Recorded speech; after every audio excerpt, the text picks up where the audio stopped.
शीत युद्ध, प्रथम विश्व युद्ध 1914 में चालू हुआ, 1919 में फाइनली वर्साई की संधि द्वारा खत्म हुआ था, हालांकि खत्म तो 1918 में ही हो गया था। 1939 में चालू हुआ सेकेंड वर्ल्ड वॉर, 1939 से लेकर 1945 तक जापान पर बम पटकाया, सब युद्ध खत्म हो गया। 1945 ये दो प्रथम विश्व युद्ध, द्वितीय विश्व युद्ध। इसके बाद चालू हुआ कोल्ड वार। कौन सा वार? Cold war. कोल्ड वार को हम लोग कहते हैं शीत युद्ध। अब दोबारा चालू हो रहा है शीत युद्ध। ये शीत युद्ध जो था ये चालू हुआ था 1945 से और ये चला था 1991 तक। 1991 46 साल तक चलने वाला ये सबसे जबरदस्त युद्ध था शीत युद्ध।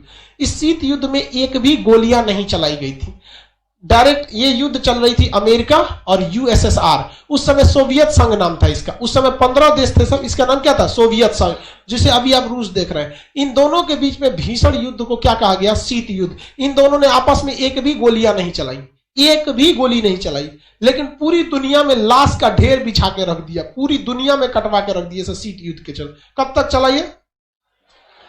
91 में खत्म इसलिए हुआ कि सोवियत संघ 15 देशों में टूट गया, जिस वजह से ये युद्ध खत्म हुआ। शीत युद्ध क्या था? अमेरिका चाहता था कि पूरी दुनिया उसके फेवर में रहे, उसके हिसाब से काम करे। रूस चाहता था कि पूरी दुनिया उसके फेवर में रहे, उसके हिसाब से काम करे। तो एक ये हो गया और एक ये हो गया। इसे कहा गया पहली दुनिया। जो देश अमेरिका के साथ थे, जो देश किसके साथ थे? अमेरिका के साथ थे। पीडीएफ वाले लोग परेशान नहीं हुए, अभी आपके पीडीएफ की कोई जरूरत नहीं है। पीडीएफ मंडे को भरवाएंगे, हम आपको कल पीडीएफ डाल देंगे। तो जो देश अमेरिका के साथ थे उन्हें क्या कहा गया? पहली दुनिया। और जो देश रूस के साथ थे उन्हें क्या कहा गया? दूसरी दुनिया। और इसी पहली दुनिया के चक्कर में, दूसरी दुनिया के चक्कर में पूरी दुनिया तबाह हो गई। जो गया अमेरिका के फेवर में उसको रूस धो देता था, डायरेक्ट अमेरिका को नहीं धोता था, जो गया उसको धो देता था। और जो रूस के फेवर में गया उसे अमेरिका धो देता था। जैसे आपको एक एग्जांपल देते हैं, आपका यहां देखिए इराक, कौन देश? इराक, सीरिया, ये किसके फेवर में थे? सब रूस के फेवर में। अमेरिका यहां विद्रोह खड़ा करा के धूर दिया किसको? इन लोग को। आप बताइए, क्या अमेरिका ने रूस में एक को गोली चलाया? क्या रूस ने अमेरिका पे चलाया? सद्दाम हुसैन चल गए। सद्दाम हुसैन चल गए, बशर अल असद चल गए, मोहम्मद गद्दाफी ये लीबिया में, होस्नी मुबारक मिस्र में, शेख अब्दुल्ला सालेह यमन में। इस सालेह नाम है, साले नहीं। इन सब को साला भी कह दोगे तो क्या दिक्कत है? अपना दिन खराब हो जाएगा। कोनो काम का होता है सभी, सब कोनो काम का नहीं समझा। तो पहली दुनिया किसे कहा गया? जो देश अमेरिका के फेवर में थे। दूसरी दुनिया किसे कहा गया? इसमें क्या हमें पहली दुनिया में जाना चाहिए कि दूसरी दुनिया में? ये समस्या भारत के सामने थी उस समय जब देश आजाद हुआ था और अंग्रेज हमें अंधेरी गली के मुहाने पे छोड़ के चले गए थे, जहां पता ही नहीं था कि कैसे क्या चीज चलता है। हम लोग यहाँ तो राजतंत्र था, उसके बाद अंग्रेज आए, सब लोकतंत्र पता ही नहीं था। बहुत सारी चीजें सिखा के भी गए थे अंग्रेज, क्योंकि हम लोग को सुप्रीम कोर्ट की स्थापना नहीं करनी थी, सारा सिस्टम पहले से था, संसद क्या होता है सब पहले से था, तो हम लोग को तो मिल गया। लेकिन जवाहरलाल नेहरू के सामने सबसे समस्या थी। ये जवाहरलाल नेहरू के समय का सबसे अच्छा स्टेप था, गुट निरपेक्ष। क्या था? गुट निरपेक्ष। हम किसी दुनिया में नहीं रहेंगे, हम लोग एक अपनी दुनिया बसाएंगे। समझा गया कि नहीं? हम लोग क्या करेंगे? एक अलगी दुनिया। अलगी दुनिया का नाम रह गया तीसरी दुनिया। कौन सा दुनिया? तीसरी दुनिया। इस तीसरी दुनिया में जवाहरलाल नेहरू अकेले पड़ गए थे, इसलिए उन्होंने क्या किया कि भारत से तो जवाहरलाल नेहरू ही नेतृत्व कर रहे थे। अब जैसे मान के चले विदेश में जाएंगे तो नरेंद्र मोदी माने भारत हो जाएगा। समझा रहा है कि नहीं? तो जवाहरलाल नेहरू यहां से किए, मिस्र को कहे कि देख भैया तू बर्बाद हो जाएगा, तू मेरे साथ है। और इंडोनेशिया को अपने साथ ले लिए और यूगोस्लाविया को अपने साथ ले लिए। 4 गो देश के प्रधानमंत्री। इसका नाम था अहमद, यहाँ के राजा का नाम क्या था? अहमद। यहाँ पे नेहरू, यहाँ पर मिस्र में कर्नल नासिर, इन्हीं के नाम पर नासिर झील है, कर्नल नासिर। और मार्शल टीटो, यहाँ पे कौन थे? Marshal Tito. 4 लोगों का ग्रुप बनाया। कौन सा ग्रुप? 4 लोग। याद रखिए भैया, गुट निरपेक्ष non aliasing movement 1961, non aliasing movement 1961। हम किसी भी गुट में नहीं है, इसे कहा गया गुट निरपेक्ष। कौन सा? गुट निरपेक्ष। गुट निरपेक्ष आंदोलन 1960 से 61 का सबसे बड़ा आंदोलन था। कब चालू किया गया? 60 से 61 के बीच में। गुट निरपेक्ष आंदोलन किसने चालू किया? जवाहरलाल नेहरू।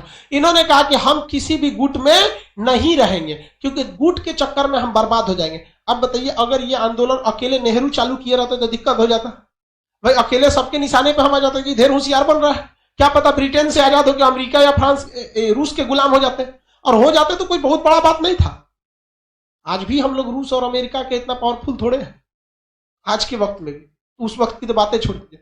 तो नॉन एलाइजिंग मूवमेंट चालू कर दिया गया, हम किसी भी गुट में नहीं है। इसे कहा गया तीसरी दुनिया। कौन सी दुनिया? तीसरी दुनिया। इसी को कहते हैं दक्षिणी दुनिया।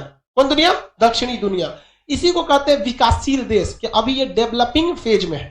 तो डेवलपिंग फेज होने की वजह से चक्कर पकड़ नहीं करना चाहिए। तो जवाहरलाल नेहरू ने क्या चालू कर दिया? गुट निरपेक्ष। और भारत किसी भी पक्ष में नहीं गया। लेकिन एक बात पता था भारत को कि हमेशा कोई ना कोई ऐसा शक्तिशाली आदमी से पहुंच बनाए रखो कि जरूरत पड़ने पर वो काम आ सके। तो चुपके से समझौता किससे हो गया था? रूस से, कि भैया हम लोग कभी कभी भाई भाई की तरह रहेंगे, लेकिन दुनिया के सामने क्या रहेंगे? गुट निरपेक्ष। हाथी के दांत दिखाने की और खाने की ओर।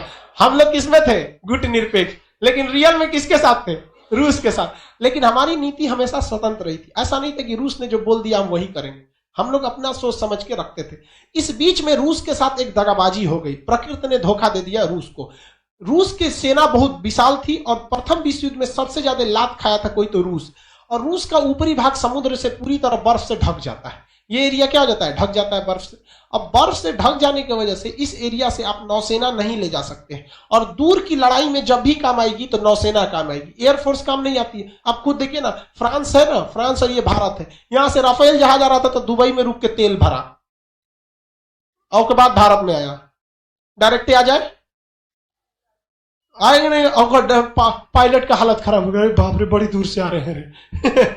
दूर की लड़ाई में एयरफोर्स काम नहीं आती है, स्ट्राइक के काम में आती है एयरफोर्स। एयरफोर्स को पास में रखे रहिए, जहां लड़ाई हो रहा है ना वहां से 100-200 किलोमीटर दूर रखिए। अब मेन स्ट्राइक में तबातोड़ मार के चली जाती है, वो बढ़त देने का काम करती है एयरफोर्स।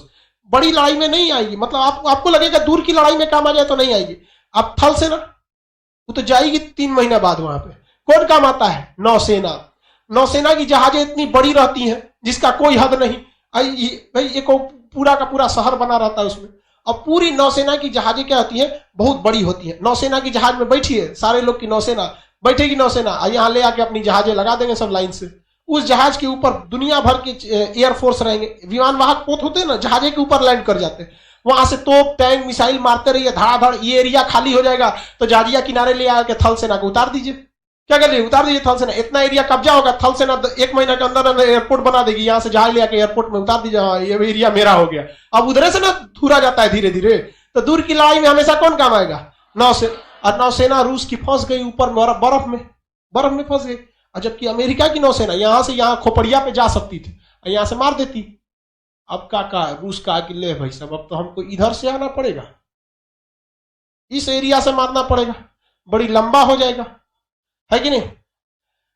अमेरिका दिमाग लगाया कि इधर कहीं अगर हमको एक ऐसा सेना का अड्डा मिल जाए जहां से हम पता कर ले कि कितना जहाज निकली है सब इधर से, तो यहां हम पहले से तैयारी में बैठल रहे।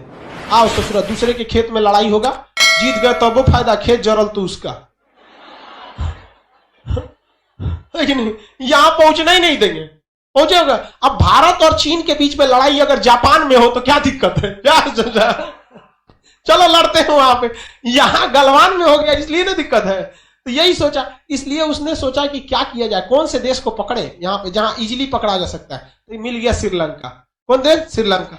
भारत से कहा कि भारत हमको यहाँ पे ट्रांसमिशन लगाने के लिए, बड़का रडार स्टेशन लगाने के लिए जमीन दो ना, वहां में एयरफोर्स वगैरह रखेंगे। तो भारत, नेहरू ने उसको समझा दिया कि देखिए, आप क्लास ना किए हैं खान सर का, नॉन एलाइजिंग मूवमेंट, आपको ना पता है, हम लोग दूसरे दुनिया के हैं। तो भारत उसको नहीं दिया। तो ये किसके में चल गया? श्रीलंका में। श्रीलंका को पता था नहीं कि हम मोहरा बन रहे हैं। तो श्रीलंका को अमेरिका ने खूब लुभावनी वादे किए, पैसा दिया, बजट दिया, लोन दिया, एक से एक पैसा दिया। श्रीलंका खुश, वाह वाह, अमेरिका तो बहुत मान रहा है। बाबू तुमको सब समझाते हैं, जिंदगी में कोई अगर बहुत माने तो समझ जाना बहुत बड़ा चीज मां, बहुत गड़बड़ है।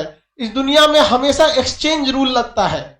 अगर आपको कुछ पैसा इन्वेस्ट करेगा तो आपसे भी रिटर्न खोजेगा। तो यहाँ तो इन्वेस्ट खूब किया। उसके बाद अमेरिका का आगे सुनिए ना, श्रीलंका, हमको यहाँ निचवा हम्बन टोटा बंदरगाह है आपका। श्रीलंका का निचला बंदरगाह का नाम क्या है? हम्बन टोटा बंदरगाह। ये दे दीजिए, हम यहाँ पर हम डेवलप करेंगे, आप भी यहाँ सामान मान लीजिएगा। हम यहाँ एक रेडियो स्टेशन और ट्रांसमिशन स्टेशन बनाएंगे। आप बनाएगा तो केकरा पे नजर रखेगा? यहाँ से रूस पे। किस पे नजर रखेगा? रूस पे। इस एरिया से रूस पे नजर रख सकता है। अब रूस पगला गया, ऊपर से ठंडा में मर जाएंगे, नीचे से ट्रांसमीटर स्टेशन से पकड़ लेगा।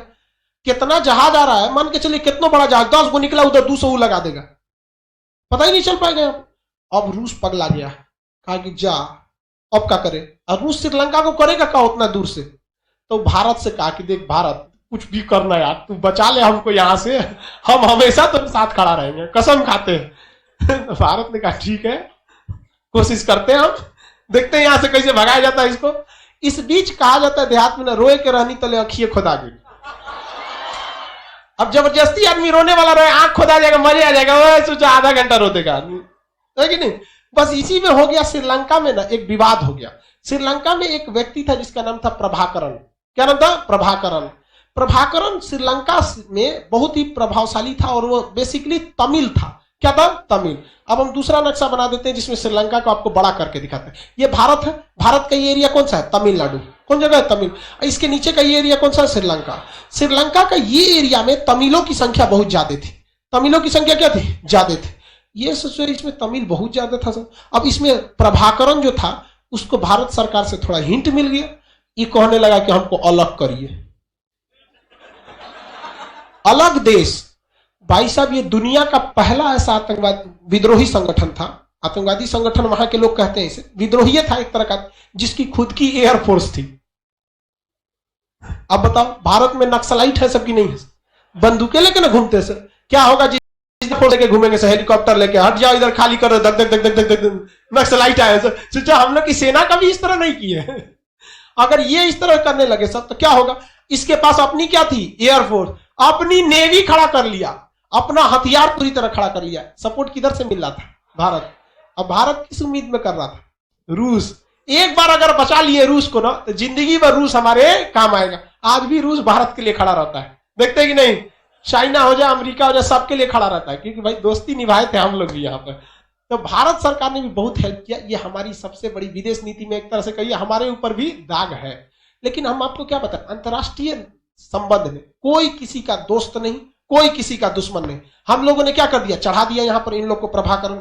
अब ये लगा थूरने यहाँ पर लोगों को, इतना जघन्य अपराध करने लगे सब ये सब, कि यहाँ के सिंघली बौद्ध जो थे या जो श्रीलंका के मेन लोग थे, वो लोग ससुरा धागे तक AK-47 लेके मारने लगा सब ये। और इन्होंने कहा कि ये एरिया हमारा है, LTTE, liberation tigers of Tamil इलम। इनका खुद का झंडा था, उसमें बाघ बना था। टाइगर है तो क्या बना रहेगा? बाघ। तो लिबरेशन टाइगर्स ऑफ तमिल इलम विद्रोही संगठन किसने बना दिया? प्रभाकर। किसने बना दिया? प्रभाकरण। प्रभाकर नहीं, प्रभाकरण। क्या बनाया? प्रभाकरण।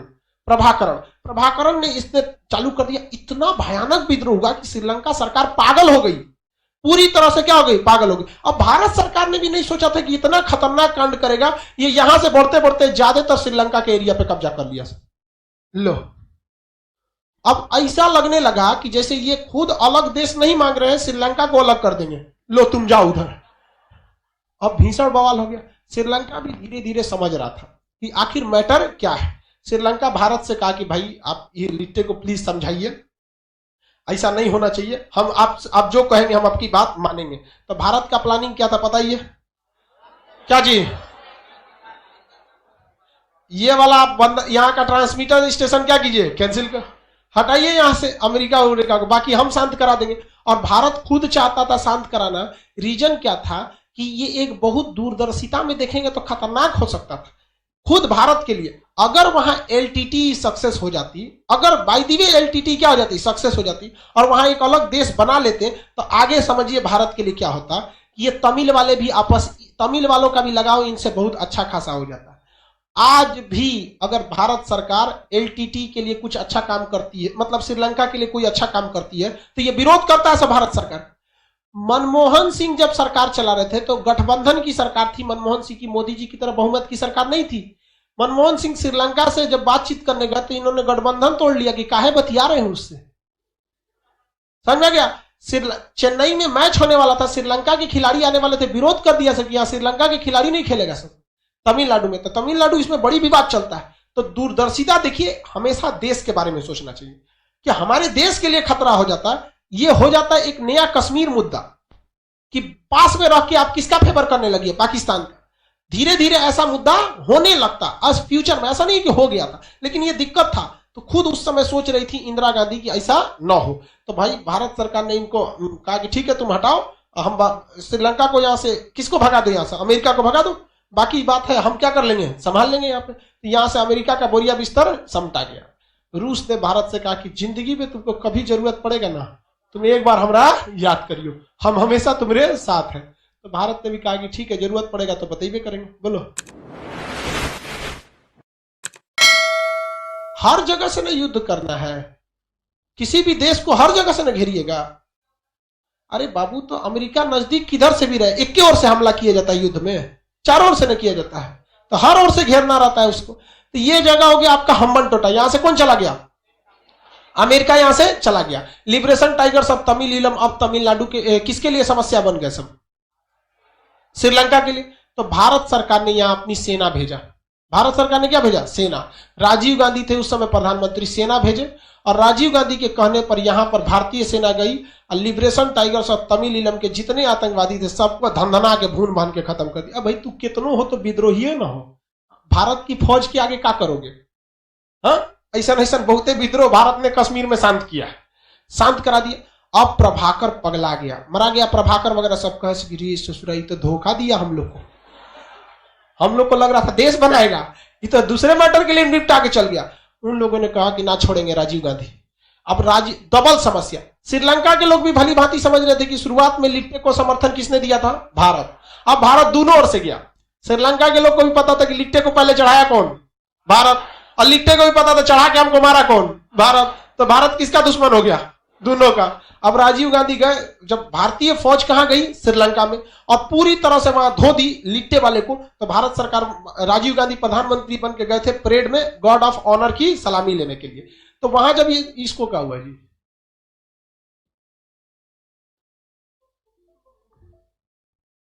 सीधा रहो, जब वहां गए थे राजीव गांधी सलामी लेने, तो श्रीलंका के सेना का एक जवान था। अब जब सलामी दिया जाता है ना बंदूक से इस तरह, तो उसमें गोली नहीं रहती। सलामी शस्त्र आप लोग एनसीसी वगैरह किए होंगे, तो इस तरह से सलामी शस्त्र होता है यहाँ पे। तो सलामी शस्त्र होता है ना, ये बगल शस्त्र, बाजू शस्त्र, फिर सलामी शस्त्र, तो ऐसे सलामी शस्त्र दिया जाता है। तो सलामी शस्त्र जब दिया गया था, ऐसे ही सलामी शस्त्र दिया था। और जब राजीव गांधी इधर से गुजरे ना, तो बॉट, बंदूक का पिछला भाग क्या होता, बॉट मारा था, कंधा टूट गया था राजीव गांधी, श्रीलंका वाला। और इधर तो श्रीलंका से तो दुश्मनी हो ही गई थी, और इधर जो लिट्टे वाले थे सब, इन्होंने किसको टारगेट ले लिया, राजीव गांधी को। और राजीव गांधी को बम से उड़वा दिया लिट्टे वालों ने। एक नलिनी नाम की महिला थी, अपने शरीर में बम बांध के आई, और राजीव गांधी के पैर छूने गई, अब उसमें बम बंधा हुआ था, अपने साथे उड़ा दी, चिथड़ा उड़ा दी। समझा गया कि नहीं, मद्रास में उस समय चेन्नई का नाम क्या था, मद्रास वगैरह, बहुत भीषण उनकी जान चली गई। तो आप बताइए भाई, द्वितीय जो शीत युद्ध चल रहा था वो किसके किसके बीच, अमेरिका। इसमें रूस, ये श्रीलंका सोचा कि हम किसकी दुनिया का हिस्सा हो जाए, पहली दुनिया। आधा लोग को साफ कर दिए सर लिट्टे वाले ने, और लिट्टे को साफ कर दिया भारत सर। इधर हमारे राजीव गांधी भी चल गए। बताइए, शीत युद्ध में अमेरिका और रूस के बीच एक भी गोली चली, और श्रीलंका में लाश बिछ गया। अब भारत के सामने एक समस्या ये आ गई कि अमेरिका ससुरा हम लोग को टारगेट ले लिया कि तुम ही चोट्टा हटाया है यहां से। अब भारत सरकार में टेंशन में आ गई कि सोचा हम तो इससे दोस्ती तो हो गया, लेकिन वो पागल थोड़ी है अमेरिका। अमेरिका क्या कहेगा, तो अब भारत से दुश्मनी ले लिया। अब कहा कि भारत तुमको भी नहीं छोड़ेंगे। इधर चीन खूब खुश हो गया, हाँ आओ आओ, हम सीधाने आ रहे थे ना, आओ। अब भारत की दुश्मनी किससे, अमेरिका की दुश्मनी किससे हो गई, भारत, चीन, रूस। अब भारत ने कहा, अमेरिका ने कहा कि छोड़ेंगे नहीं ये करा। अब अमेरिका का अगला नजर आया नेपाल। किसका नजर आया, नेपाल। अब नेपाल के राजा को ही फुसलाना चालू किया। इन्हों के दिन खराब है, अभी देखिए ना, इनका दिन खराब है। भाई नेहरू पागल थोड़े था जो गुट निरपेक्ष में जा रहा था। श्रीलंका थुरा है ना अभी एलटीटी से, अब यहां नेपाल में गया अमेरिका। नेपाल को खूब पैसा वैसा दिया, एयरपोर्ट और बनवाने लगा, स्कूल कॉलेज खुलवाने लगा। तो नेपाल खूब खुश हो गया, वाह वाह, अमेरिका जैसा बड़ा देश हमारा का फेवर कर रहा है। देखो भाई साहब, अगर बड़े लोग या गुंडे बदमाश, इन लोग से दोस्ती बहुत खराब होती है। इससे सूर्य कब पलटते हैं से किसी को ठीक नहीं होता है। इन लोग की दोस्ती दुश्मनी का कोई ठीक नहीं होता, कब किधर चल जाते हैं। इसको अगर अच्छे से समझना है ना, तो बिहार की एक मूवी थी अपहरण, अजय देवगन की। नाना पाटेकर, अजय देवगन, उसमें उसमें देखिएगा बड़ा आदमी किस तरह पलट जाता है। ये लोग का कोई कोने कोने थाली में पलटेगा सब, कोई ठीक नहीं होता। इसलिए भारत समझ रहा था कि भैया अमेरिका किसी का नहीं है। नेपाल खूब खुश, वाह वाह। अब नेपाल में एक बहुत बड़ी समस्या थी, आंख के मरीज। वहां पर जलवायु ऐसी थी कि आंख बड़ी जल्दी खराब हो जाता था। अमेरिका ने क्या किया, खूब डॉक्टर भेजा। अमेरिका में एक से एक डॉक्टर थे सब। ओ माय गॉड, आंख तुम्हारा खराब है, लाओ ऑपरेशन कर देते हैं। धड़ाधड़ वहां ऑपरेशन करना चालू किया। अब जहां जो चीज होता है ना, वहां के लोग, रीजनल लोग सीख जाते हैं उस चीज को। अब जैसे मान के चलिए कहीं पे कोई भी चीज का उत्पाद, जैसे मान के चलिए बिहार में ही लिट्टी बहुत ज्यादा बनता है, तो यहाँ हर आदमी को नॉर्मली पता है कि लिट्टी बनेगा कैसे। तो वहां आंख के डॉक्टर खूब आने लगे, खूब आने लगे। और नेपाल के लोग भी सीखने लगे। आज भी नेपाल में आंख बड़ी अच्छा बनता है। इनका आंख बना रहा था। उसके बाद नेपाल को खूब पैसा दिया, आंखों बना हुआ है, डॉक्टर भेजा, मेडिकल सुविधा दिया। उसके बाद अमेरिका कह रहा है कि सुनो नेपाल, एगो सेना का अड्डा दे दो हमारा। नेपाल का एकदम ले लीजिए। हम कहा कि भाड़ा लगेगा, तो अमेरिका ने कोई बात नहीं, हमारा पैसा का कमी थोड़ी है। अमेरिका खूब खुश हो गया, वाह अगर यहाँ हमको सेना का अड्डा मिल जाए, एक तो कूच देंगे हम। एक श्रीलंका में से यही भगाया था, कूच देंगे। यहाँ से नेपाल इसको, चाइना को बड़ी मजा ले रहा था, तोरो कूच देंगे। यही लगले यहाँ से रूस। उस समय रूस ये पूरा एरिया किसका था, रूस का। उस समय रूस का ये पूरा एरिया था, यहां तक इतना बड़ा। कहा कि यहां से रूस पास है, कितना पड़ेगा, एक बार में तीनों को मारेंगे। अब भड़क गया कौन, चीन। कौन भड़का था, चीन। कहा कि चोटा कहीं का, हमारी सीधाने तू लिया के सेना का अड्डा देते तुम यहाँ पे। इसने कहा कि कैसे किया जाए, तो चीन इतिहास से बहुत सीखता है। उसने देखा भारत कैसे कैसे श्रीलंका में कांड किया था। अब ऐसा ही कांड कहां खोज रहा है, नेपाल में क्या किया जाए। तो वहां एक अलग देश की मांग कर रहे थे सब। कहा कि नेपाल में अलग देश होगा कैसी, तो खाली पहाड़े हैं यहाँ पे, जनसंख्या ज्यादा है नहीं। तो क्या कहा कि कैसे यहाँ लड़ाई कराया जाए। तो वहां पे राजतंत्र था, राजा का शासन था। तो कुछ लोगों को यहाँ पर, चीन में शासन था माओ त्से-तुंग का। किसका था, माओ त्से-तुंग। तो माओ त्से-तुंग ने कुछ विद्रोहियों को घुसा दिया, कहां पर, नेपाल में। हथियार दिया, पैसा दिया, ट्रेनिंग दिया, सब दिया। कहा कोई दिक्कत नहीं, तुमको जितना गोली चलाओ कोई हिसाब नहीं देना है, सब धन धना के क्या करना है, मारना है एकदम जबरदस्त नेपाल में। और क्या कहना है कि राजा का शासन नहीं रहेगा। रजवे ना एयरपोर्ट दे रहा है, रजवे को उखाड़ फेंको यहाँ पे। अब उस जो माओ के कहने पे घुस गया सब माओवादी। कौन घुस गया सब, माओवाद। अरे भाई साहब, नेपाल को इतना धो दिया सब कि अगले 18 से 20 साल तक नेपाल माओवादियों से लड़ता रह गया। गृह युद्ध फंस गया। उधर अमेरिका बोल रहा है एयरपोर्टवा बनाए, ठेका चालू करें। का भाग तुम यहां से, तुरंत भाग। छोटा कहीं का तोरे चक्कर में यहां सब हो रहा, हम नहीं समझ रहे यहाँ पे। अब वो बेचारा नेपाल के राजा चीन से कह रहा है कि आप देखिए, हम अमेरिका को भगा दिए, यहां जैसे श्रीलंका भी भगा दिया था, तो भारत वहां लिट्टे को खत्म किया था ना, आप भी माओवादी को खत्म कर दीजिए। कहा कि वो सब भूल जाओ, माओवादी मेरा है ही नहीं, छोड़ दिया नेपालवा, चाइना वहां पे। अब पूरी तरह तबाह हो गए सब। अब वही माओवादी इधर से घुस गए सब, किधर, बंगाल होते हुए छत्तीसगढ़ में। उन्हीं का एक तो अलग स्ट्रेन है, उसी विचारधारा से नक्सलवाद, ये सब चीजें अलग अलग घुस गए सब यहाँ पर। तो ये शीत युद्ध देखिए कितना खतरनाक था। अमेरिका के लिए दुश्मन बहुत बढ़ते गए सब, भारत, चीन, रूस। इसको कहा गया शीत युद्ध। आप बताओ, नेपाल में इतनी लाशें गिरी, क्या इसके लिए नेपाल जिम्मेदार था, अमेरिका। चाइना में, जो श्रीलंका में हुआ उसके लिए अमेरिका। तो शीत युद्ध कब से चालू हुआ था, 1945 के बाद 1991 तक चला था। भारत इस युद्ध में भाग लिया, नहीं लिया, इनडायरेक्टली। लेकिन भारत भी अमेरिका को अपने चौखट पे बुला ही लिया था। लेकिन भारत इतना जबरदस्त था कि डायरेक्ट कोई लड़ तो सकता नहीं है। समझ में आ रहा है कि नहीं आ रहा है, श्रीलंका समझ में आ रहा है। अब श्रीलंका के बारे में थोड़ा और समझते हैं। श्रीलंका